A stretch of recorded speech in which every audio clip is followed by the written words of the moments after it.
شمع علم زمانے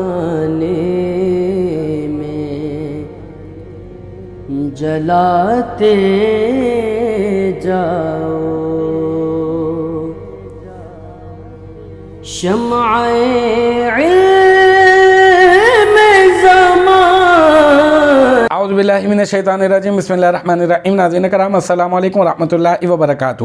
انشاءاللہ تبارک و تعالی آج ہم لوگ پڑھیں گے شرح مئات عامل کی النوع الحادی عشر۔ اب تک اس سلسلے میں ہم لوگ تقریباً جو ہے وہ 35 ویڈیوز بنا چکے ہیں۔ انشاءاللہ تبارک و تعالی ہم لوگ آج پڑھیں گے پارٹ نمبر 36۔ آج کی جو ہماری عبارت ہے وہ ہے معنی قروبہ مجیء زیدن، یعنی اس کا معنی زید کا آنا قریب ہے، ٹھیک ہے نا۔ مطلب جو پیچھے جو ہم لوگوں نے کہا تھا نا کہ کاد زید یجیء، اس کا معنی کیا ہے؟ اس کا معنی یہ ہے کہ زید کا آنا جو ہے وہ قریب ہے۔ اب یہاں پہ اس کی عبارت کو سالو کرتے ہیں۔ معنی مضاف، او ضمیر مضاف الیہ، مضاف اپنے مضاف الیہ سے مل کر مرکب اضافی ہو کر یہ بن جائے گا مبتدا، اور پھر قروبہ یہ بن جائے گا فعل صیغہ واحد مذکر غائب، فعل ماضی مثبت معروف، پھر مجیء یہ بن جائے گا مضاف، اور زیدین بن جائے گا مضاف الیہ، مضاف اپنے مضاف الیہ سے مل کر مرکب اضافی ہو کر یہ کیا بن جائے گا قروبہ فعل کا فاعل، اور پھر قروبہ فعل اپنے فاعل سے مل کر یہ کیا بن جائے گا جملہ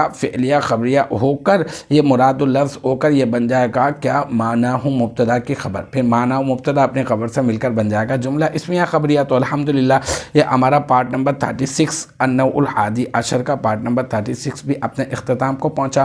مجھے امید ہے کہ یہاں تک کی جو بات ہے وہ آپ کی سمجھ میں آ گئی ہوگی۔ انشاءاللہ تبارک و تعالی نیکسٹ ٹائم اگلی ویڈیو اگلی کلاس کے ساتھ ملاقات ہوگی۔ جب تک آپ اپنا بہت خیال رکھیے گا۔